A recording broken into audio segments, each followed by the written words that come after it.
Salutare toată lumea, acum o să vorbim despre adrenalină, ce este, ce rol are, simptomele lipsei ei și de asemenea ce putem face. O să dăm 5 activități prin care ne putem crește nivelul de adrenalină și de asemenea mindset-urile care ne sunt de folos în creșterea ei. Hai să dăm drumul!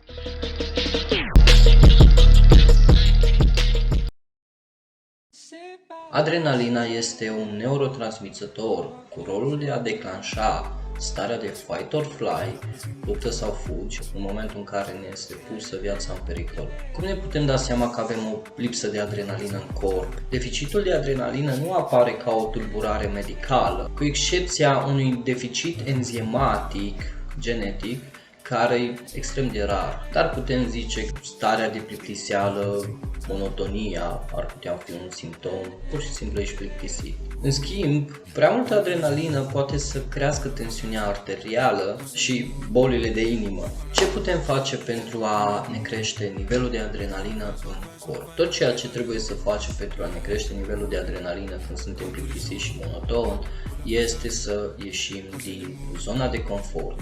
Iar aceasta diferă de la om la om.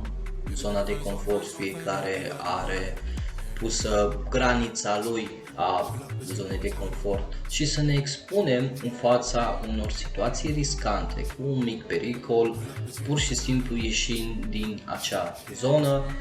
Adrenalina va crește foarte mult. O să dăm 5 activități prin care ne putem crește nivelul de adrenalină. Skydiving-ul, aruncatul cu parașuta. Să le zici oamenilor să se arunce cu parașuta.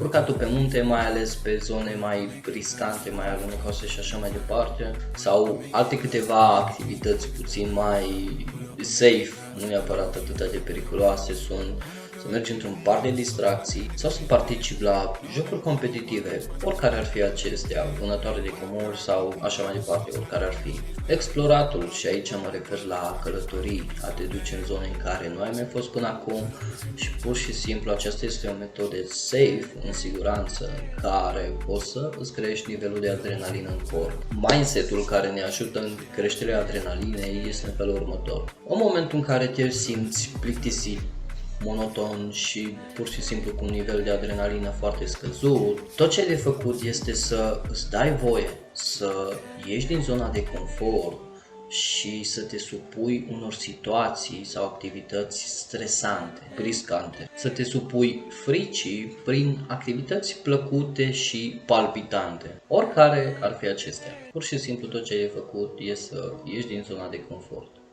Sper că ți-a plăcut, acestea au fost altele noastre, ne vedem în episodul următor.